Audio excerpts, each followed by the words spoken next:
Morning all. ਮੈਂ Monika Mehta, science mistress GS Salogarh. ਅੱਜ ਤੁਹਾਨੂੰ 10ਵੀਂ ਕਲਾਸ ਦੇ ਇੰਪੋਰਟੈਂਟ ਕੁਐਸਚਨਸ ਕਰਵਾ ਰਹੇ ਹੈਗੇ ਆ, ਜਿਹੜੇ ਕਿ ਟੈਸਟ ਲਈ ਹੈਗੇ ਆ। ਦੈਨ ਸਭ ਤੋਂ ਪਹਿਲਾਂ ਹੈਗਾ ਇਸ ਚਿੱਤਰ ਵਿੱਚ pH 9 pH ਪੇਪਰ ਦਿਖਾਇਆ, ਜਿਸ 'ਚ pH ਕਿੰਨੀ ਹੈਗੀ ਆ 2.2 ਅਤੇ ਮਿਲਕ ਆਫ ਮੈਗਨੀਸ਼ੀਆ ਦੀ pH 10 ਹੈ। ਤਾਂ ਇਸ ਤੋਂ ਕੀ ਭਾਵ ਹੈ, ਜੇ pH 2.2 ਹੈ ਤਾਂ ਉਹ ਕੀ ਹੋਏਗਾ, ਐਸਿਡਿਕ ਤੇਜ਼ਾਬੀ ਹੁੰਦਾ, ਅਤੇ pH 10 ਵਾਲਾ ਕੀ ਹੁੰਦਾ, ਖਾਰਾ ਹੋਏਗਾ, ਸ਼ਕਤੀਸ਼ਾਲੀ ਖਾਰ ਹੈ।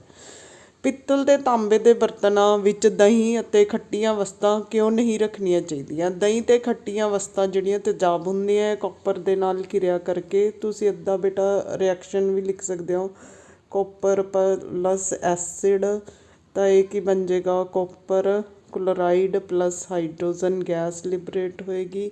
ਤਾਂ ਇਹ ਜ਼ਹਿਰੀਲੇ ਪਦਾਰਥ ਬਣਾਉਂਦੇ, ਇਸ ਕਰਕੇ ਪਿੱਤਲ ਅਤੇ ਤਾਂਬੇ ਦੇ ਬਰਤਨਾਂ ਵਿੱਚ ਦਹੀਂ ਜਾਂ ਖੱਟੀਆਂ ਵਸਤੂਆਂ ਨਹੀਂ ਰੱਖਣੀਆਂ ਚਾਹੀਦੀਆਂ। ਤੀਜਾ ਕੁਐਸਚਨ ਹੈਗਾ, ਕਸ਼ੀਦਤ ਪਾਣੀ ਕਿਉਂ ਬਿਜਲੀ ਦਾ ਚਾਲਕ ਨਹੀਂ, ਜਦੋਂ ਕਿ ਮੀਂਹ ਦਾ ਪਾਣੀ ਚਾਲਕ ਹੁੰਦਾ ਹੈ? ਜਿਹੜਾ ਕਸ਼ੀਦਤ ਪਾਣੀ ਆ, ਉਸ 'ਚ ਕੋਈ ਵੀ ਨਮਕ ਜਾਂ ਗੈਸਾਂ, ਲੂਣ ਵਗੈਰਾ ਨਹੀਂ ਘੁਲੇ ਹੁੰਦੇ, ਇਸ 'ਚ ਆਇਨ ਨਹੀਂ ਹੁੰਦੇ, ਇਸ ਕਰਕੇ ਬਿਜਲੀ ਦਾ ਚਾਲਕ ਨਹੀਂ ਹੁੰਦਾ। ਪਰ ਮੀਂਹ ਦਾ ਪਾਣੀ ਦੇ ਵਿੱਚ ਕਈ ਤਰ੍ਹਾਂ ਦੇ ਲੂਣ ਤੇਜ਼ਾਬ ਘੁਲੇ ਹੁੰਦੇ ਹਨ, ਐਚ ਆਇਨ ਅਤੇ ਹੋਰ ਆਇਨ ਹੁੰਦੇ ਹਨ, ਜਿਸ ਕਰਕੇ ਇਹ ਬਿਜਲੀ ਦਾ ਸੁਚਾਲਕ ਹੈ। ਕੱਪੜੇ ਧੋਣ ਵਾਲੇ ਸੋਡੇ ਦੇ ਤੁਹਾਨੂੰ ਨਾਲ ਨਾਲ ਫਾਰਮੂਲਾ ਵੀ ਆਉਣਾ ਚਾਹੀਦਾ, ਸੋਡੀਅਮ ਬਾਈਕਾਰਬੋਨੇਟ ਅਤੇ 10 ਵਾਟਰ ਦੇ ਮੋਲੀਕਿਊਲ ਹੋਣਗੇ ਇਹਦੇ ਵਿੱਚ। ਕੱਪੜੇ ਧੋਣ ਵਾਲਾ soda as a washing powder ਦੇ ਤੌਰ 'ਤੇ ਯੂਜ਼ ਕੀਤਾ ਜਾਂਦਾ। ਪੇਪਰ ਇੰਡਸਟਰੀ ਕਾਗਜ਼ ਉਦਯੋਗ ਸਾਬਣ ਅਤੇ ਕੰਚ ਬਣਾਉਣ ਲਈ ਯੂਜ਼ ਕੀਤਾ ਜਾਂਦਾ।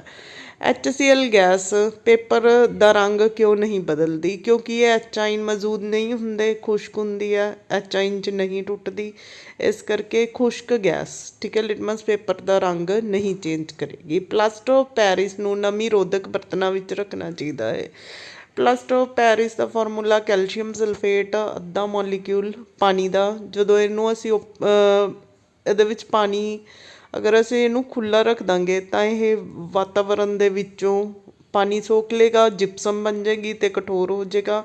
ਇਸ ਕਰਕੇ ਇਸਨੂੰ ਨਮੀ ਰੋਧਕ ਬਰਤਨਾਂ ਵਿੱਚ ਰੱਖਣਾ ਚਾਹੀਦਾ ਹੈ। ਪਰ ਪੋਸ਼ਣ ਦੀ ਪਰਿਭਾਸ਼ਾ ਦਿਓ। ਜਿਹੜੇ ਦੂਸਰਿਆਂ ਤੋਂ ਭੋਜਨ ਪ੍ਰਾਪਤ ਕਰਦੇ ਹਨ, ਜਿਵੇਂ ਜੰਤੂ ਅਤੇ ਹੋਰ ਪੌਦੇ, ਫੰਜਾਈ ਵਗੈਰਾ। ਸ਼ਾਕਾਹਾਰੀ ਜਿਹੜੇ ਆਪਣਾ ਭੋਜਨ ਪੌਦਿਆਂ ਤੋਂ ਪ੍ਰਾਪਤ ਕਰਦੇ ਹਨ, ਜਿਵੇਂ ਗਾਂ, ਮੱਝ, ਬੱਕਰੀ, ਹਾਥੀ। ਮਾਸਾਹਾਰੀ ਜਿਹੜੇ ਕਿਸੇ ਹੋਰ ਜੀਵਾਂ ਤੋਂ ਦਾ ਮਾਸ ਖਾਂਦੇ ਹਨ, ਜਿਵੇਂ ਸੱਪ, ਛਿਪਕਲੀ, ਚੀਤਾ। ਮ੍ਰਿਤਹਾਰੀ ਜਿਹੜੇ ਗਲੇ ਸੜੇ ਕਾਰਬਨਿਕ ਪਦਾਰਥਾਂ ਤੋਂ ਆਪਣਾ ਭੋਜਨ ਪ੍ਰਾਪਤ ਕਰਦੇ ਹਨ, ਜਿਵੇਂ ਉੱਲੀ, ਕਾਈ, ਬੈਕਟੀਰੀਆ, ਜਿਸ 'ਤੇ ਕੀ ਹੈ, ਸੁੱਕਣਗੇ। ਪਰਜੀਵੀ ਜਿਹੜੇ ਕਿਸੇ ਹੋਰ ਜੰਤੂਆਂ 'ਤੇ ਨਿਰਭਰ ਕਰਦੇ ਹਨ, ਉਹਨਾਂ ਨੂੰ ਪਰਜੀਵੀ ਕਹਿੰਦੇ ਹਨ, ਜਿਵੇਂ ਅਮਰਬੇਲ। ਆਕਸੀਸਾਂ ਕਿਰਿਆ, ਜਿਸ ਵਿੱਚ ਆਕਸੀਜਨ ਦੀ ਲੋੜ ਹੋਵੇ, ਅਤੇ ਇਸ 'ਚ ਪ੍ਰੋਡਕਟਸ ਕੀ ਬਣਦੀਆਂ ਹੈਗੀਆਂ, ਅਸੀਂ ਦੇਖੀਏ ਗਲੂਕੋਜ਼ ਜਿਹੜਾ ਹੈਗਾ ਮਾਈਟੋਕੌਂਡਰੀਆ 'ਚ ਬਰਨ ਕਰਕੇ, ਇਸ 'ਚ carbon dioxide, water and energy will be liberated. ਅਨਾਕਸੀਸਾਂ ਕਿਰਿਆ 'ਚ ਆਕਸੀਜਨ ਦੀ ਗੈਰ ਮੌਜੂਦਗੀ 'ਚ ਹੁੰਦੀ ਹੈ, ਅਲਕੋਹਲ ਅਤੇ ਕਾਰਬਨ ਡਾਈਆਕਸਾਈਡ ਬਣਦੀ ਹੈ। ਐਨਜ਼ਾਈਮ ਪ੍ਰੋਟੀਨ ਦੇ ਬਣੇ ਹੁੰਦੇ ਹਨ, ਇਹਨਾਂ ਨਾਲ ਸਾਡੀਆਂ ਕਿਰਿਆਵਾਂ ਤੇਜ਼ ਹੁੰਦੀਆਂ ਹਨ। ਪ੍ਰਕਾਸ਼ ਸੰਸਲੇਸ਼ਨ ਕਿਰਿਆ, ਹਰੇ ਪੌਦਿਆਂ ਦੇ ਵਿੱਚ ਕਲੋਰੋਫਿਲ ਦੀ ਪ੍ਰੈਜੈਂਸ 'ਚ ਕਾਰਬਨ ਡਾਈਆਕਸਾਈਡ, ਵਾਟਰ ਅਤੇ ਸੂਰਜ ਦੀ ਰੋਸ਼ਨੀ ਦੇ ਨਾਲ ਗਲੂਕੋਜ਼ ਭੋਜਨ ਬਣਦਾ ਹੈਗਾ, ਇਸ ਨੂੰ ਪ੍ਰਕਾਸ਼ ਸੰਸਲੇਸ਼ਨ ਕਿਰਿਆ ਕਹਿੰਦੇ ਹਨ।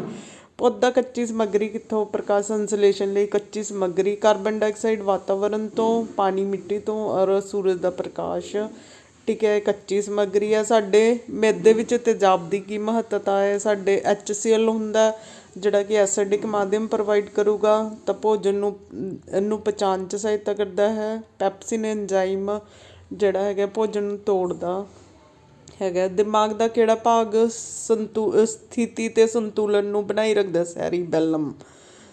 ਅਸੀਂ ਕਕਰਵੱਤੀ ਦੀ ਗੰਧ ਕਿਵੇਂ ਗਿਆਨ ਇੰਦਰੀਆਂ, ਨੱਕ ਦੇ ਵਿੱਚ ਓਲਫੈਕਟਰੀ ਗਲੈਂਡਸ ਹੁੰਦੀ ਹੈ। ਹੀਮੋਸਟੈਸਿਸ, ਸਾਡਾ ਸਰੀਰ ਜਿਹੜਾ ਹੈਗਾ ਪਾਣੀ ਅਤੇ ਲੂਣਾਂ ਦੇ ਸੰਤੁਲਨ ਨੂੰ ਕਾਇਮ ਰੱਖਣਾ, ਉਹਨੂੰ ਹੀਮੋਸਟੈਸਿਸ ਕਹਿੰਦੇ ਹਨ। ਨਿਊਰੋਨ ਸਾਡੇ ਦਿਮਾਗ ਸੁਖਮਨ ਨਾੜੀ ਦੀ ਸਭ ਤੋਂ ਛੋਟੀ ਸੈੱਲ, ਠੀਕ ਹੈ, ਜਿਸ ਨੂੰ ਨਾੜੀ ਸੈੱਲ ਕਹਿੰਦੇ ਹਨ। ਨਿਊਰੋਨ ਇਹਦਾ ਸੈੱਲ ਸਰੀਰ ਡੈਂਡਰਾਈਟ ਅਤੇ ਐਗਜ਼ੋਨ ਦਾ ਬਣਿਆ ਹੁੰਦਾ। ਇੱਦਾਂ ਦੇ ਕੁਐਸਚਨ ਬੇਟਾ ਤੁਹਾਨੂੰ ਲੇਬਲ ਕਰਨੇ ਵੀ ਆ ਸਕਦੇ ਹਨ। ਨਾਓ ਇਸ ਸਾਈਡ 'ਤੇ ਹੈਗੇ ਆ ਕੁਐਸਚਨਸ ਜਿਹੜੇ। ਚਲੋ ਕੁਐਸਚਨ ਨੰਬਰ, ਕਾਰਬਨ ਦੇ ਉਹ ਦੋ ਗੁਣ ਜਿਸ ਕਰਕੇ ਇਸਦੇ ਬਹੁਤ ਸਾਰੇ ਯੌਗਿਕ ਬਣਦੇ ਹਨ। ਇੱਕ ਤਾਂ ਚਾਰ ਸੰਯੋਜਕਤਾ ਬੰਧਨ ਅਤੇ ਇੱਕ ਦੂਜੇ ਨਾਲ ਜੁੜ ਕੇ ਲੰਬੀਆਂ ਚੇਨਸ ਬਣਾਉਣਾ, ਟੈਟਰਾਵੈਲੈਂਸੀ ਅਤੇ ਕੈਟੀਨੇਸ਼ਨ। ਆਕਸੀਕਾਰਕ ਜਿਹੜੇ ਆਕਸੀਜਨ ਦਿੰਦੇ ਹਨ, ਜਿਵੇਂ ਕਿ MnO4 ਪੋਟਾਸ਼ੀਅਮ ਪਰਮੈਂਗਨੇਟ। ਜੇ ਮੈਲ ਨਿਵਾਰਕ ਦੀ ਹੈਲਪ ਦੇ ਨਾਲ ਤੁਸੀਂ ਪਾਣੀ ਦਾ ਕਿਵੇਂ ਪਤਾ ਲਗਾਓਗੇ ਕਠੋਰ ਹੈ ਕਿ ਨਾ। ਜੇ ਝੱਗ ਬਣਾਏਗਾ ਤਾਂ ਪਾਣੀ ਕੀ ਹੈ, ਕਠੋਰ ਨਹੀਂ ਹੈ, ਪੀਣ ਯੋਗ ਹੈਗਾ। ਠੀਕ ਹੈ। ਸਮਜਾਤੀ ਲੜੀ ਜਿਹੜੀ ਇੱਕੋ ਫਾਰਮੂਲੇ ਤੋਂ ਬਣੇ ਉਸਨੂੰ ਸਮਜਾਤੀ ਲੜੀ ਕਹਿੰਦੇ ਹਨ। ਨਾਲ ਲੱਗਵੇਂ ਮੈਂਬਰਾਂ 'ਚ CH2 ਦਾ ਫਰਕ ਹੋਵੇ ਅਤੇ 14 ਗ੍ਰਾਮ ਅਟੋਮਿਕ ਮਾਸ ਯੂਨਿਟ ਦਾ ਫਰਕ ਹੋਵੇ, ਉਸਨੂੰ ਕੀ ਕਹਿੰਦੇ ਆ, ਸਮਜਾਤੀ ਲੜੀ। ਅਸ਼ਟਕ ਦਾ ਨਿਯਮ, ਪਰਮਾਣੂ ਪੁੰਜਾਂ ਦੇ ਆਧਾਰ 'ਤੇ ਅਸ਼ਟਕ ਤੱਤਾਂ ਦੇ ਵਰਗ ਨਿਊਲੈਂਡ ਦਾ। ਠੀਕ ਹੈ। ਹਰ ਇੱਕ 8ਵੇਂ ਤੱਤ ਦੇ ਗੁਣ ਜਿਹੜੇ ਹੈਗੇ ਆ ਪਹਿਲੇ ਦੇ ਨਾਲ ਹੋਣਗੇ। ਮੈਂਡਲੀਵ ਨੇ ਆਪਣੀ ਜਿਹੜੀ ਆਵਰਤੀ ਸਾਰਨੀ ਆ ਉਸ 'ਚ ਪਰਮਾਣੂ ਪੁੰਜ ਦੀ ਅਤੇ ਰਸਾਇਣਿਕ ਗੁਣਾਂ ਦੀ ਸਮਾਨਤਾ ਦਾ ਮਾਪਦੰਡ ਅਪਣਾਇਆ। ਆਧੁਨਿਕ ਆਵਰਤੀ ਸਾਰਨੀ ਜਿਹੜੀ ਹੈਗੀ ਆ ਪਰਮਾਣੂ ਅੰਕ ਦੇ ਅਕੋਰਡਿੰਗ ਹੈਗੀ ਹੈ। ਮੈਂਡਲੀਵ ਦੀ ਆਵਰਤੀ ਸਾਰਨੀ ਪਰਮਾਣੂ ਪੁੰਜ ਦੇ ਅਕੋਰਡਿੰਗ ਸੀ। ਸਵੇ ਪੋਸ਼ੀ ਹਰੇ ਪੌਦੇ ਅਤੇ ਨੀਲੀ ਹਰੀ ਇਕਾਈ ਜਿਹੜੇ ਆਪਣਾ ਭੋਜਨ ਆਪ ਬਣਾਉਂਦੇ ਹਨ, ਪ੍ਰਕਾਸ਼ ਸੰਸਲੇਸ਼ਨ ਕਿਰਿਆ ਕਰਦੇ ਹਨ। ਪਿਚੁਟਰੀ ਗ੍ਰੰਥੀ ਨੂੰ ਮਾਸਟਰ ਗ੍ਰੰਥੀ ਕਿਉਂ ਕਿਹਾ ਜਾਂਦਾ ਹੈ? ਕਿਉਂਕਿ ਇਹ ਦਿਮਾਗ ਦੇ ਹਾਈਪੋਥੈਲਮਸ ਨਾਲ ਜੁੜੀ ਹੁੰਦੀ ਹੈ।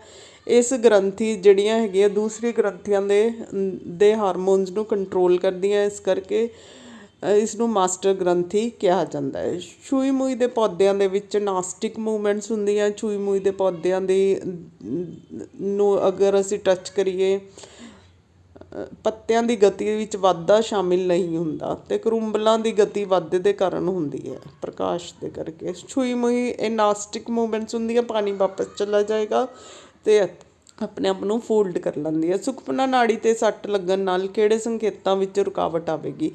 ਸੁਖਮਨਾ ਨਾੜੀ 'ਤੇ ਸੱਟ ਲੱਗਣ ਨਾਲ ਪ੍ਰਤੀਵਰਤੀ ਕਿਰਿਆਵਾਂ, ਅਨਿਸ਼ਚਿਤ ਕਿਰਿਆਵਾਂ ਲਈ ਆਉਣ ਵਾਲੇ ਸੰਕੇਤਾਂ ਜਿਹੜੀ ਸਾਡੀ, ਠੀਕ ਹੈ, ਜਿਵੇਂ ਅੱਖਾਂ ਦਾ ਝਪਕਣਾ, ਦਿਲ ਦੀ ਧੜਕਣ, ਡਾਈਜੈਸ਼ਨ, ਰੈਸਪੀਰੇਸ਼ਨ, ਜਿਹੜੀ ਸਾਡੀ ਇੱਛਾ ਤੋਂ ਬਿਨਾਂ ਹੁੰਦੀ ਹੈ। ਠੀਕ ਹੈ। ਰਿਫਲੈਕਸ ਐਕਸ਼ਨਸ ਦੇ ਥਰੂ ਹੁੰਦੀਆਂ, ਉਹਨਾਂ ਦੇ ਵਿੱਚ ਰੁਕਾਵਟ ਆਏਗੀ। ਅਨਿਸ਼ਚਿਤ ਕਿਰਿਆਵਾਂ ਅਤੇ ਪ੍ਰਤੀਵਰਤੀ ਕਿਰਿਆਵਾਂ ਇੱਕ ਦੂਜੇ ਤੋਂ ਕਿਸ ਪ੍ਰਕਾਰ ਭਿੰਨ ਹਨ? ਅਨਿਸ਼ਚਿਤ ਕਿਰਿਆਵਾਂ ਮੱਧ ਦਿਮਾਗ ਅਤੇ ਪਿਛਲੇ ਦਿਮਾਗ ਦੁਆਰਾ ਕੰਟਰੋਲ ਹੁੰਦੀਆਂ ਹਨ। ਪ੍ਰਤੀਵਰਤੀ ਕਿਰਿਆਵਾਂ ਰੀੜ੍ਹ ਦੀ ਹੱਡੀ ਦੁਆਰਾ ਕੰਟਰੋਲ ਹੁੰਦੀਆਂ ਹਨ। ਆਇਓਡੀਨ ਯੁਕਤ ਨਮਕ ਖਾਣ ਨਾਲ ਗਿੱਲੜ ਰੋਗ ਨਹੀਂ ਹੁੰਦਾ, ਇਸ ਕਰਕੇ ਆਇਓਡੀਨ ਯੁਕਤ ਨਮਕ ਖਾਣ ਦੀ ਸਲਾਹ ਦਿੱਤੀ ਜਾਂਦੀ ਹੈ। ਅਪਤਲ ਦਰਪਣ ਜਿਹੜਾ ਹੈਗਾ, ਅਪਤਲ ਦਰਪਣ ਦੇ ਵਿੱਚ ਛੋਟਾ ਪ੍ਰਤੀਬਿੰਬ ਬਣੇਗਾ, ਨਹੀਂ ਸੌਰੀ ਵੱਡਾ ਸ਼ੇਵ ਕਰਨ ਲਈ ਦਰਪਣਾਂ ਦੇ ਵਜੋਂ, ਔਰ ਦੰਦ ਨੂੰ ਦੇਖਣ ਲਈ, ਔਰ ਸਟਰੀਟ ਲਾਈਟ ਔਰ ਸਰਚ ਲਾਈਟ ਲਈ ਵਰਤਿਆ ਜਾਂਦਾ। ਉੱਤਲ ਦਰਪਣ ਦੀ ਜਿਹੜੀ ਪਰਿਭਾਸ਼ਾ ਦਿਓ, ਜਿਹੜਾ ਉੱਭਰਿਆ ਹੋਏਗਾ ਇਹ ਬਾਹਰ ਅੰਦਰਲੀ ਸਤ੍ਹਾ ਪੋਲਿਸ਼ ਕੀਤੀ ਹੁੰਦੀ ਹੈ, ਬਾਹਰਲੀ ਕੀ ਹੈ, ਚਮਕਦਾਰ ਹੋਏਗੀ, ਔਰ ਇਸਦਾ ਪਰਾਵਰਤਕ ਕੇਂਦਰ ਤੋਂ ਪਰਾਂ ਹੁੰਦਾ। ਫੋਕਸ ਦੂਰੀ, ਸ਼ੀਰਸ਼ ਅਤੇ ਮੁੱਖ ਫੋਕਸ ਦੇ ਵਿਚਕਾਰਲੀ ਦੂਰੀ ਨੂੰ ਕੀ ਕਹਿੰਦੇ ਆ? ਫੋਕਸ ਦੂਰੀ। ਪ੍ਰਕਾਸ਼ ਦਾ ਅਪਵਰਤਨ, ਜਦੋਂ ਲਾਈਟ ਇੱਕ ਮਾਧਿਅਮ ਤੋਂ ਦੂਸਰੇ ਮਾਧਿਅਮ 'ਚ ਜਾਂਦੀ ਹੈ ਤਾਂ ਇਸ ਦੇ ਪੱਥ ਦੇ ਵਿੱਚ ਤਬਦੀਲੀ ਹੁੰਦੀ ਹੈ, ਇਸ ਨੂੰ ਪ੍ਰਕਾਸ਼ ਦਾ ਅਪਵਰਤਨ ਕਹਿੰਦੇ ਹਨ। ਲੈਂਸ ਦੇ ਮੁੱਖ ਫੋਕਸ ਦੀ, ਜਿੱਥੇ ਸਾਰੀਆਂ ਕਿਰਨਾਂ ਸਮਾਨਾਂਤਰ ਕਿਰਨਾਂ ਇੱਕ ਜਗ੍ਹਾ ਇਕੱਠੀਆਂ ਹੋ ਜਾਣ, ਉਸਨੂੰ ਅਭਿਸਾਰੀ ਹੋ ਜਾਣ, ਉਸਨੂੰ ਲੈਂਸ ਦਾ ਮੁੱਖ ਫੋਕਸ ਕਹਿੰਦੇ ਹਨ। ਲੈਂਸ ਦੀ ਫੋਕਸ ਦੂਰੀ, ਪ੍ਰਕਾਸ਼ੀ ਕੇਂਦਰ ਤੋਂ ਫੋਕਸ ਤੱਕ ਦੀ ਦੂਰੀ ਨੂੰ ਫੋਕਸ ਦੂਰੀ ਕਹਾਂਗੇ। ਸ਼ਾਰਟ ਸਰਕਟਿੰਗ, ਜਦੋਂ ਲਾਈਵ ਤਾਰ ਅਤੇ ਉਦਾਸੀਨ ਤਾਰ ਜੁੜ ਜਾਣ ਤਾਂ ਉਸਨੂੰ ਸ਼ਾਰਟ ਸਰਕਟਿੰਗ ਕਹਿੰਦੇ ਹਨ। ਬਿਜਲੀ ਮੋਟਰ ਵਿੱਚ ਸਪਲਿੰਟ ਰਿੰਗ ਦੀ ਕੀ ਭੂਮਿਕਾ ਹੈ? ਸਪਲਿੰਟ ਰਿੰਗ ਕੁੰਡਲੀ ਦੇ ਹਰੇਕ ਅੱਧੇ ਰੋਟੇਸ਼ਨ ਤੋਂ ਬਾਅਦ ਕੁੰਡਲੀ ਤੋਂ ਬਿਜਲੀ ਧਾਰਾ ਦੇ ਪ੍ਰਭਾਵ ਦੀ ਦਿਸ਼ਾ ਨੂੰ ਬਦਲ ਦਿੰਦਾ ਹੈ, ਮਤਲਬ ਅਲਟਰਨੇਟਿੰਗ ਕਰੰਟ ਪੈਦਾ ਕਰੇਗਾ। ਇਹ ਪੇਜ ਪਹਿਲਾ ਸੀ। ਉਸ ਤੋਂ ਬਾਅਦ ਵਿਸਥਾਪਨ ਕਿਰਿਆ ਅਤੇ ਦੋਹਰਾ ਵਿਸਥਾਪਨ ਕਿਰਿਆ ਦੇ ਵਿੱਚ ਕੀ ਅੰਤਰ ਹੈ? ਵਿਸਥਾਪਨ ਕਿਰਿਆ ਇੱਕ ਵੱਧ ਕਿਰਿਆਸ਼ੀਲ ਧਾਤ ਘੱਟ ਕਿਰਿਆਸ਼ੀਲ ਧਾਤ ਨੂੰ ਵਿਸਥਾਪਿਤ ਕਰਦੀ ਹੈ। ਇਸ 'ਚ ਦੋਹਰਾ ਵਿਸਥਾਪਨ 'ਚ ਦੋਨੋਂ ਇੱਕ ਦੂਜੇ ਨੂੰ ਵਿਸਥਾਪਿਤ ਕਰਨਗੀਆਂ। ਅਵਖੇਪਨ ਕਿਰਿਆ ਦੇ ਵਿੱਚ ਅਵਖੇਪ ਬਣਦੇ ਆ, ਕੋਈ ਪ੍ਰੈਸੀਪਿਟੇਟਸ ਬਣਦੇ ਆ, ਉਸਨੂੰ ਅਵਖੇਪਨ ਕਿਰਿਆ ਕਹਿੰਦੇ ਹਨ। ਦੋਹਰਾ ਵਿਸਥਾਪਨ ਕਿਰਿਆ ਨੂੰ ਅਵਖੇਪਨ ਕਿਰਿਆ ਵੀ ਕਹਿੰਦੇ ਹਨ। ਇੱਥੇ ਤੁਸੀਂ ਇੱਕ ਐਗਜ਼ਾਮਪਲ ਵੀ ਲਿਖਣੀ ਹੈਗੀ ਹੈ, ਇਸ 'ਚ ਨਹੀਂ ਦਿੱਤੀ। ਖੋਰਨ ਦਾ ਵਰਣਨ ਕਰੋ, ਜਦੋਂ ਲੋਹਾ ਵਗੈਰਾ ਹੈਗਾ ਆਕਸੀਜਨ ਪਾਣੀ ਦੇ ਸੰਪਰਕ 'ਚ ਆਉਂਦਾ ਤਾਂ ਉਹ ਕੀ ਹੈ, ਖੁਰ ਜਾਂਦਾ, ਭੁਰਭੁਰਾ ਹੋ ਜਾਂਦਾ। ਤਾਂ ਇਹ ਜਿਵੇਂ ਕਾਰ ਦੇ ਢਾਂਚੇ, ਪੁਲ, ਜਹਾਜ਼ਾਂ, ਲੋਹੇ ਦੀਆਂ ਵਸਤੂਆਂ, ਇਸ ਦੇ ਨਾਲ ਧਾਤ ਨੂੰ ਹਾਨੀ ਪਹੁੰਚਦੀ ਹੈ। ਸਾਬਣ ਦੁਆਰਾ ਸਫਾਈ ਕਰਨ ਦੀ ਕਿਰਿਆ ਦੀ ਵਿਧੀ ਵਿਆਖਿਆ ਕਰੋ। ਸਾਬਣ ਜਿਹੜੀ ਹੈਗੀ ਹੈ ਉਹਦਾ ਕਾਰਬਨਿਕ ਹਿੱਸਾ ਹੁੰਦਾ ਅਤੇ ਅਕਾਰਬਨਿਕ ਹਿੱਸਾ ਹੁੰਦਾ। ਜਿਹੜਾ ਕਾਰਬਨਿਕ ਹਿੱਸਾ ਹੁੰਦਾ ਉਹ ਕੀ ਹੁੰਦਾ, ਮਾਈਸਿਲ ਬਣਾਉਣਗੇ ਅਤੇ ਮਾਈਸਿਲ ਦੀ ਹੈਲਪ ਦੇ ਨਾਲ ਜਿਹੜੀ ਹੈਗੀ ਆ ਸਾਬਣ ਨੂੰ ਅਸੀਂ ਵਾਸ਼ ਕਰ ਸਕਦੇ ਹਾਂ। ਉਦੋਂ ਬਾਅਦ ਇਥੇਨੋਲ ਅਤੇ ਇਥੇਨੋਇਕ ਐਸਿਡ, ਇਹਨਾਂ ਦਾ ਦੇਖੋ ਅਲਕੋਹਲ ਅਤੇ ਸਿਰਕੇ ਦੇ ਵਿੱਚ ਸਵਾਦ ਕੌੜਾ ਹੋਏਗਾ, ਇਹਦਾ ਖੱਟਾ ਹੁੰਦਾ। ਇਹ ਲਿਟਮਸ ਪੇਪਰ ਦਾ ਰੰਗ ਨਹੀਂ ਬਦਲਦੀ। ਐਸਿਡ ਹੈ ਤਾਂ ਨੀਲੇ ਲਿਟਮਸ ਨੂੰ ਕੀ ਕਰ ਦੇਗਾ, ਲਾਲ ਕਰ ਦੇਗਾ। ਵਿਭਿੰਨਤਾ ਦੇ ਪੈਦਾ ਹੋਣ ਨਾਲ ਕਿਸੇ ਸਪੀਸੀਜ਼ ਦੀ ਹੋਂਦ ਕਿਵੇਂ ਵੱਧ ਜਾਂਦੀ ਹੈ। ਵਿਭਿੰਨਤਾ ਦੇ ਪੈਦਾ ਹੋਣ ਨਾਲ ਕਿਸੇ ਸਪੀਸੀਜ਼ ਦੀ ਹੋਣ ਦੀ ਸੰਭਾਵਨਾ ਵੱਧ ਜਾਂਦੀ ਹੈ। ਭਿੰਨਤਾਵਾਂ ਕੁਦਰਤੀ ਵਾਤਾਵਰਨ ਵਿੱਚ ਸਹਾਇਤਾ ਕਰਦੀਆਂ ਹਨ ਅਤੇ ਮਤਲਬ ਪ੍ਰਤੀਕੂਲ ਹਾਲਾਤਾਂ ਨਾਲ ਲੜਨ ਦੇ ਲਈ ਸਹਾਇਕ ਹੁੰਦੀਆਂ ਹਨ, ਇਸ ਕਰਕੇ ਅਨੁਕੂਲਨ ਬਣਾਉਂਦੀਆਂ ਹਨ। ਉਹ ਕਿਹੜੇ ਕਾਰਕ ਹਨ ਜੋ ਨਵੀਂ ਸਪੀਸੀਜ਼ ਨੂੰ ਪੈਦਾ ਕਰਦੇ ਹਨ? ਜੈਨੇਟਿਕ ਡ੍ਰਿਫਟ, ਨੈਚੁਰਲ ਸਿਲੈਕਸ਼ਨ ਕੁਦਰਤੀ ਚੋਣ, ਅਤੇ ਭੂਗੋਲਿਕ ਅਗਲਾਵ।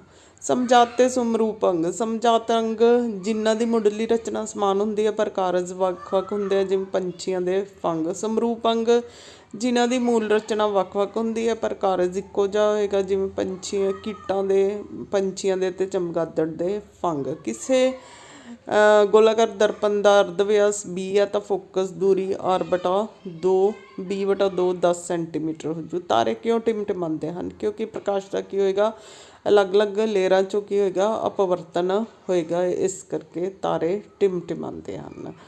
ਉਸ ਤੋਂ ਅੱਗੇ ਹੈਗਾ ਇਹ ਵਾਲਾ, ਅਲੱਗ ਅਲੱਗ ਲੇਅਰਸ 'ਚੋਂ ਪ੍ਰਕਾਸ਼ ਕੀ ਹੈ ਆਉਂਦਾ ਹੈਗਾ ਤਾਂ ਉੱਥੇ ਅਪਵਰਤਨ ਅਲੱਗ ਅਲੱਗ ਹੋਏਗਾ। ਕੋਈ ਸੰਘਣੀਆਂ ਲੇਅਰ ਹੁੰਦੀ ਆ, ਵਿਰਲੀਆਂ, ਤਾਂ ਇੱਦਾਂ ਸਾਨੂੰ ਲੱਗਦਾ। ਔਰ ਤਾਰਿਆਂ ਦੀ ਦੂਰੀ ਵੀ ਜ਼ਿਆਦਾ ਦੂਰ ਹੋਣ ਕਰਕੇ ਤਾਰੇ ਟਿਮਟਿਮਾਉਂਦੇ ਨਜ਼ਰ ਆਉਂਦੇ ਹਨ।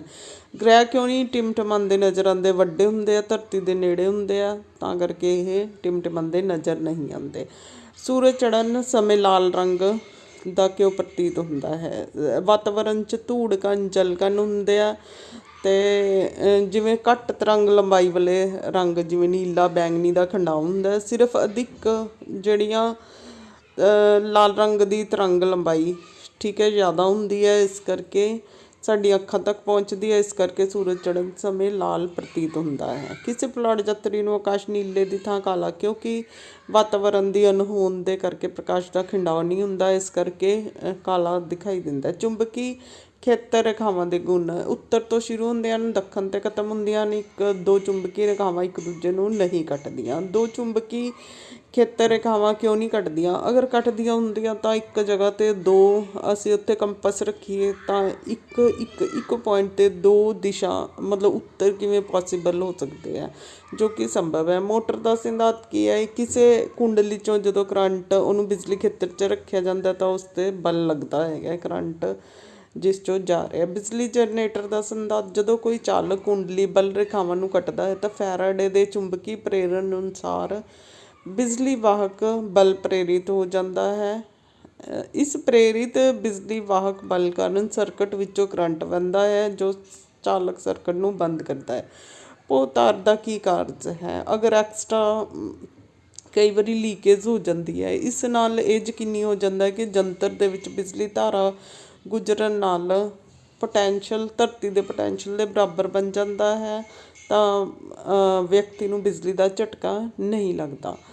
ਇਹ ਜਿਹੜਾ ਹੈਗਾ ਸੋਲਰ ਕੁੱਕਰ ਦਿਖਾਇਆ, ਇਹਦੇ ਵਿੱਚ ਕਾਲਾ ਰੰਗ ਕੀਤਾ ਹੁੰਦਾ ਤਾਂ ਕਿ ਜ਼ਿਆਦਾ ਲਾਈਟ ਅਬਜ਼ੋਰਬ ਹੋਵੇ। ਸਮਤਲ ਦਰਪਣ ਵਰਤਿਆ ਜਾਂਦਾ ਅਤੇ ਇੱਕ ਕੱਚ ਦੀ ਮੋਟੀ ਸ਼ੀਟ ਅਤੇ ਖਾਣਾ ਬਣਾਉਣ ਲਈ ਯੂਜ਼ ਕੀਤਾ ਜਾਂਦਾ। ਧਰਤੀ ਹੇਠਲੀ ਊਰਜਾ ਨੂੰ ਅਸੀਂ ਭੂ ਤਾਪ ਊਰਜਾ ਕਹਿੰਦੇ ਹਨ। ਇਸ ਦਾ ਉਪਯੋਗ ਕੀ ਹੈਗਾ? ਬਿਜਲੀ ਪੈਦਾ ਕਰਨ ਲਈ। ਗਰਮ ਚਸ਼ਮਿਆਂ ਨੂੰ ਗਰਮ ਚਸ਼ਮਿਆਂ ਵਿੱਚ, ਜਿਵੇਂ ਮਨੀਕਰਨ ਸਾਹਿਬ ਅਸੀਂ ਦੇਖਿਆ ਹੈਗਾ ਕਿ ਗਰਮ ਚਸ਼ਮੇ ਹੁੰਦੇ ਆ, ਉੱਥੇ ਭੂ ਤਾਪ ਦੀ ਹੈਲਪ ਦੇ ਨਾਲ ਕੀ ਹੈ ਊਰਜਾ ਪ੍ਰਾਪਤ ਕੀਤੀ ਜਾਂਦੀ ਹੈ। ਇੱਥੇ ਤੱਕ ਤੁਹਾਡੇ 62 ਕੁਐਸਚਨਸ ਹੋ ਗਏ ਆ, ਤਾਂ ਬਾਕੀ ਨੈਕਸਟ ਵੀਡੀਓ 'ਚ ਕਰਾ ਦਾਂਗੇ। Thank you for watching the video.